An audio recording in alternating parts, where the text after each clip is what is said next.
hear a conversation between an assistant at a health club and a man who wants to join the club. First, you have some time to look at questions 1 to 5.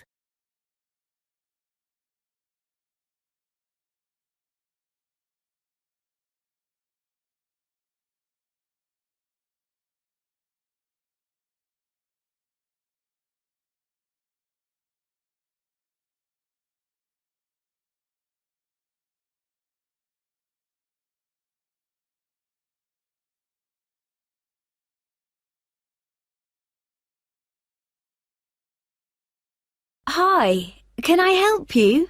Hello. Yes, is your club taking on new members at the moment? Oh, yes. We're always interested in taking on new members. Just give me a moment and I'll get an application form. Right, here we are. So, let's start with your name. It's Harry. OK. And your surname? It's Simons. Is that like Simon with an S? No, it's Symonds.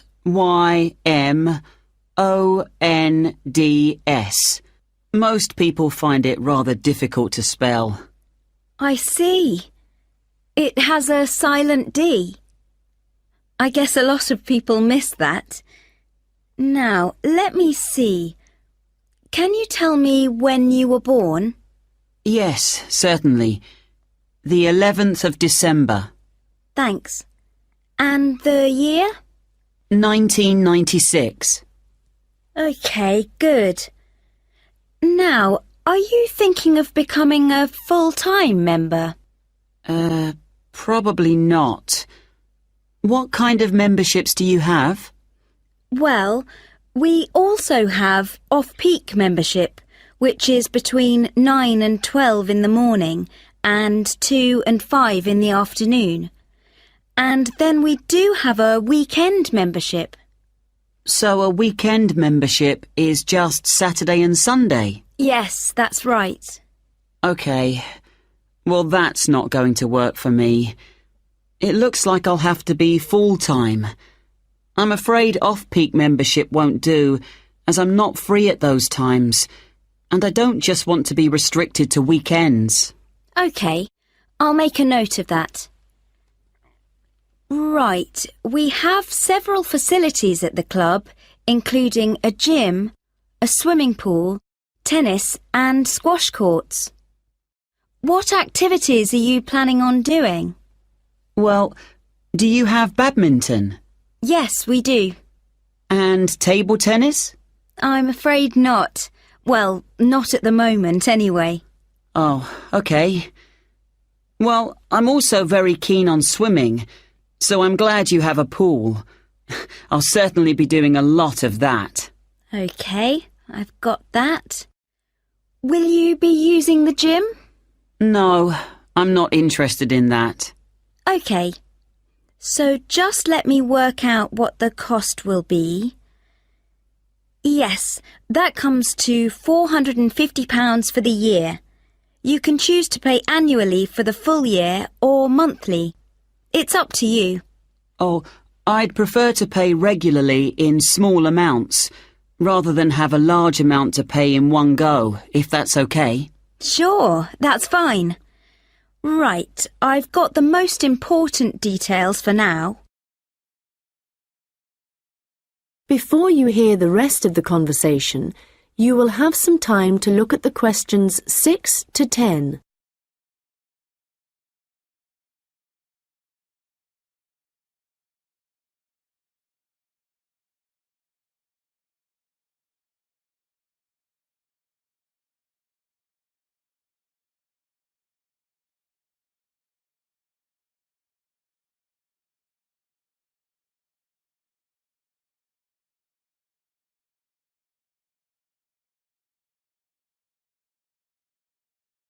Now listen and answer questions 6 to 10. So, I'd just like to ask you a few questions about your lifestyle, if that's OK with you. Yes, that's fine. Do you do any regular exercise at the moment? Yes, I do a bit. Good. And what do you do? Well, every few days I go jogging. Yes, that's good. How long do you go for? Well, it varies. I guess it depends on how energetic I'm feeling. Yes, of course. Every little bit helps. Do you have any injuries at the moment? Well, I did break a bone in my foot playing football a long time ago, but that's all healed up now. But in the last few days, I've realised I have a bad ankle. I think I must have injured it last week, and it's a bit sore now. But apart from that, I'm fine. Right. I guess you might need to rest it for a few days to let it recover. Yes, I will. So, let me just ask you what you want to achieve by joining the club. Do you have any targets or goals? Well, I suppose my main aim is to build up my fitness level. Is that the kind of thing you mean? Yes, that's fine. All the activities you're going to be doing should certainly help you with that. Okay. And could you tell me what you do for a living? Well, I was a student up until recently. Okay. So what are you doing at the moment? Well, I'm a charity worker. Oh, that's fine. I'll write that down. Okay, nearly done. One last question. Can I ask how you heard about the club? Did you see it advertised or did you go to our website, for example? Well, I've been looking for a health club for a while, and I asked my friends for suggestions, but they weren't much help. And then I was listening to the radio, and your club was mentioned. So I thought, I'll go along and see what it's like. Great. Well, we look forward to having you as a member. That is the end of section 1. You now have half a minute to check your answers.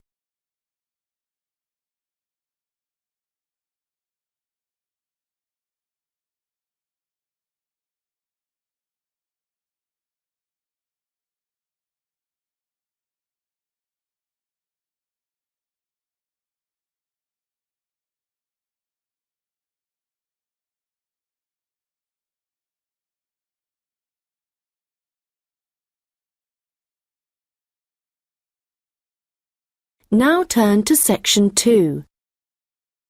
You'll hear a hotel manager talking to her staff about the arrangements for an event to be held at the weekend.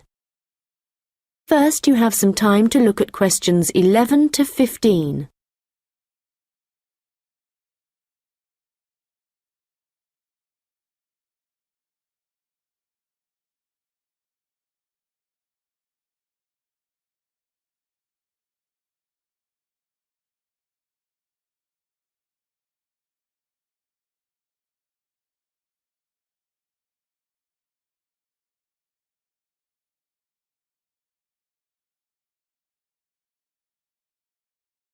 Good morning, everyone. I hope you're all feeling okay after the activities of the last week or so. I know you've all been working very hard recently, and we've been exceptionally busy, especially with the wedding last weekend and the trade fair straight after that. And now we have only 3 days to prepare for the birthday party this weekend. The events recently have gone extremely well, and the hotel is beginning to get a very good reputation, so we need to keep it up. At the moment, we don't have exact numbers of guests, and though we usually only cater for groups of less than 50, we will have quite a few more than that. So, as I said, not sure of numbers, but of course we won't go over the maximum of 100. But it's likely that we will need all of you to work this weekend, so if any of you can't, please let me know as soon as possible. Right, so what time will the event start?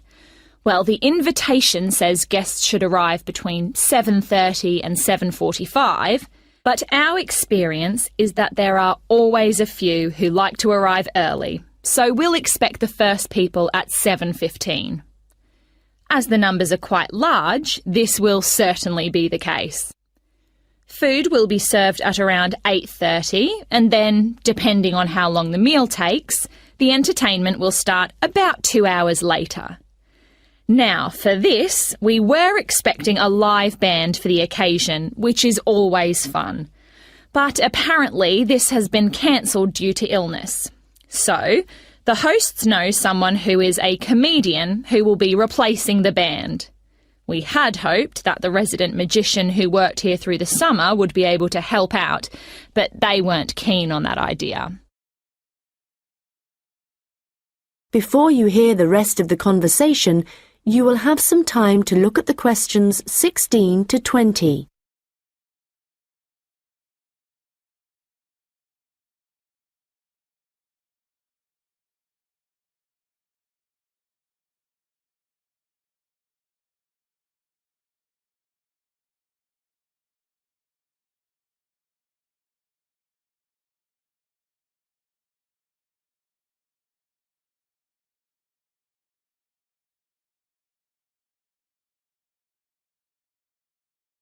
Now listen and answer questions 16 to 20. So, I'd just like to go through who's doing what when the guests arrive, and I think we'll make a few changes from the last party held here. If I remember correctly, it was Olav who coordinated the task of providing the guests with drinks. Or was it Ahmed? I'm not sure. But Gary asked to do it this time, so that will be his job. There's been no decision yet on what the drinks are going to be, but I hope they decide soon in case we need to order something special. Now, for receiving the guests' coats and hats, it's important we have someone experienced doing this, as we don't want guests losing their belongings. And Monica, last time this was your responsibility. Susan, I know you wanted to do this, but as the numbers are quite high for this event, I won't make a change here. Right. Now, last time there was some confusion as to where guests were supposed to go once they had deposited their things, and we had guests roaming around the whole hotel. So, Ahmed and Olav, I believe you discussed the problems with Susan and thought she would be good at guiding guests after they had arrived.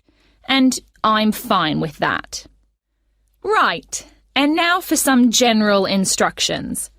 Once the guests have arrived, they will be in and around the lounge area, and then at around 8:30, we need to get them to move to the restaurant for their meal.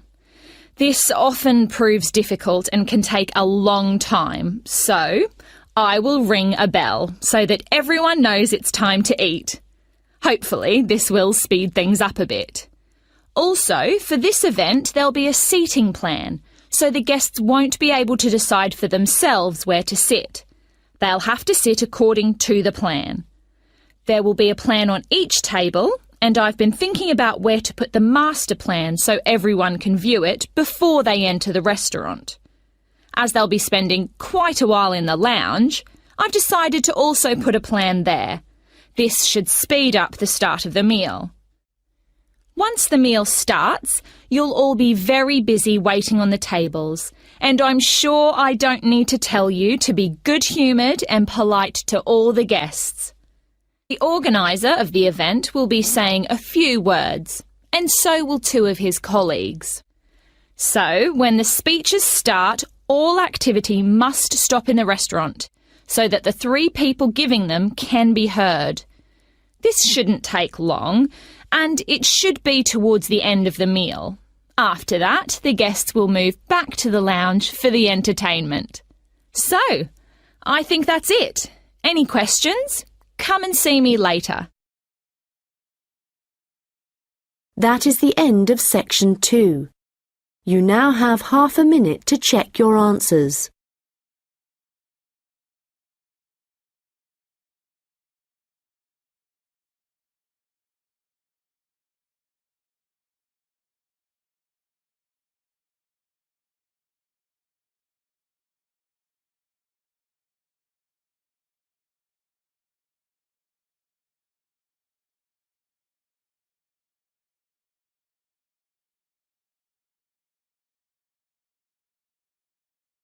Now turn to section 3.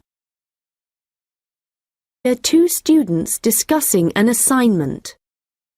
First, you have some time to look at questions 21 to 25.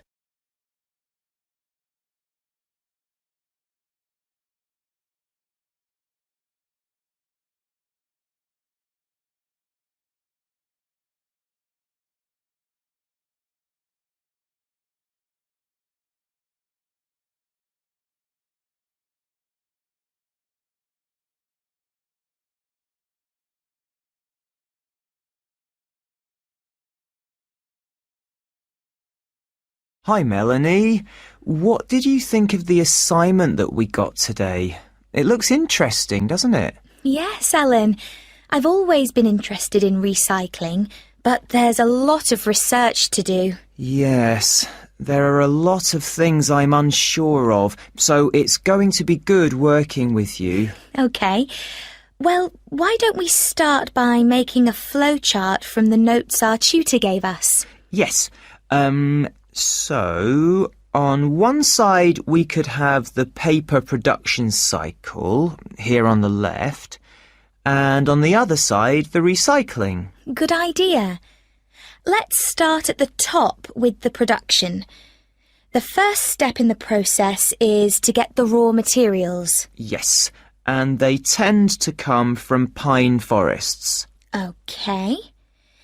And then the bark is removed from the outside of the tree, and after that, the wood is chopped up. That's the first 3 stages. It sounds a bit complicated after that. It says water is added, and then the mixture is heated and made into pulp. This will be the thick paste that is used to make paper. Yes, you're right, because after that they use a machine to make the paper, and we can put that right in the centre of the flowchart, because it's also where the recycled paper joins the process. Yes. So, once the paper has been produced in the machine, what happens then? Well, I think we should write print as the next step, because this is when newspapers, magazines, etc. are produced. And we could also add that they have to be distributed to stores and people's homes. Right. Then the recycling bit starts. The old paper's collected, and then it says it's taken somewhere so that someone or something can sort it. I imagine there are different kinds of paper, or things like paper clips that need to be removed. Yes. Let's have a step after that. Now, how did our tutors say they do this? Oh yes, it involves chemicals. So, how is your chemistry? Well, not very good, I'm afraid.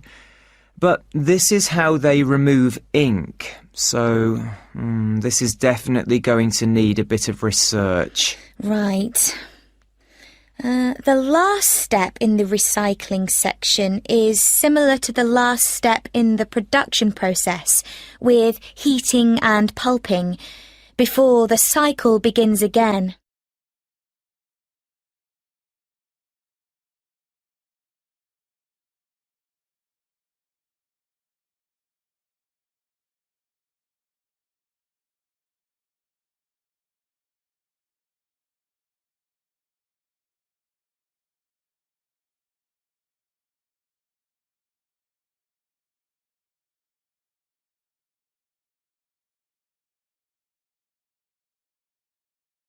Now listen and answer questions 26 to 30.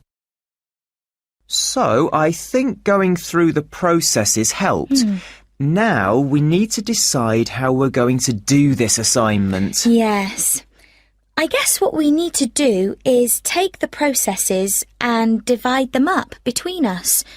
But we could start thinking about an introduction. Yes, OK. Well, I can start doing that. I think I have enough to go on already. Good. And there are a few areas where we need a lot more information. I think I'll start with something easy. Let's say the paper collection. I could go to the resource centre to do some research. Well, I think a better idea would be to approach someone who's involved in the process. What about contacting the council? Oh, good idea. Yes, I'll do that instead. They're bound to have some information. And I know just the thing to add to our work to make it even more interesting. And what's that? Well, in my last assignment, I added a few pictures, and the feedback I got was that this wasn't academic enough. So what might really bring it to life would be to include some data, provided we can find some. Yes, that sounds excellent. Well, we certainly have a lot to do, and not much time to do it in. You're right. I think we have about 5 weeks, so I suggest we create a plan of work today. The end of the month is nearly 3 weeks away, and then we have a few days holiday. Yes, so let's see if we can get the first draft done by then, so we can take a short break. OK. Then, after the break, we'll have just over a week to complete it. I wonder if we could get someone to review our work for us a few days before the deadline, so we can make some final changes. What about your friend, Henry? Well, the best person would be our tutor. Henry's very good, but he's taking a whole week's holiday, and there won't be enough time when he returns. OK then. That's fine. That is the end of section 3. You now have half a minute to check your answers.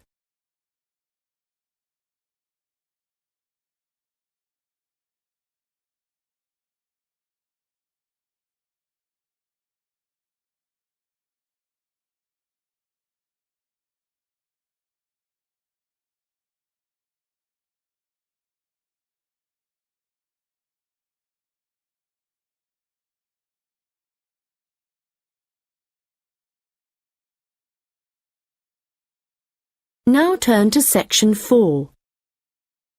We'll hear a lecture about hair. First, you have some time to look at questions 31 to 40.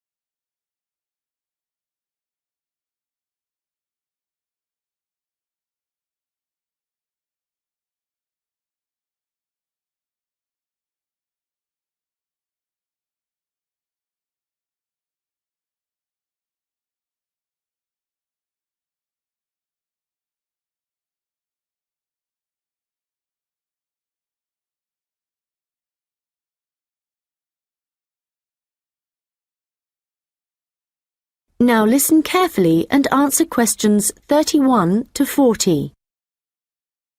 Good morning, and welcome to this lecture on hair, which is a part of the human biology course. This lecture covers a number of facts about hair, its structure, and what can affect the general health of hair. So, first of all, what is hair, and why do we have it? If we look back at our ancestors, we'll see that they had a lot more hair on their bodies than we do now. And there are, or were, 2 main reasons for having hair. One is to provide warmth, but as humans have worn clothes for many years, body hair has significantly reduced. The other is for protection. And again, this isn't as significant as it was once. But hair does still benefit areas of the body, such as the head and around the eyes. Now, hair, whatever it is for and wherever it is on the human body, is composed mainly of a protein called keratin. This by the way, is also found in fingernails. In fact, it's keratin which makes them flexible, and without it they would be very rigid. Another interesting fact about hair is that it is very strong as iron, in fact. One single strand can support a weight of up to 100 grams. This may not sound all that much, but a full head of hair can support up to 12 tons, which is the equivalent of a couple of elephants, which is simply amazing, though I advise you not to put this to the test. Humans lose up to 100 strands of hair a day, but we do have quite a lot of hair to start with. There's some variation depending on hair color, but for an average adult, the strand count is 100,000, so losing 100 a day is not too bad. Although this is the average, people with red hair have around 80,000 strands, black or brown hair 100,000, and blondes have about 120,000. So, hair used to be important for the reasons I mentioned earlier, but nowadays I'd say the main importance of hair is the fact that it is big business. Apart from the money involved in hair cutting, shaving, trimming, etc., a fortune is spent just on hair products. In the UK alone, consumers spend over £5 billion each year on these.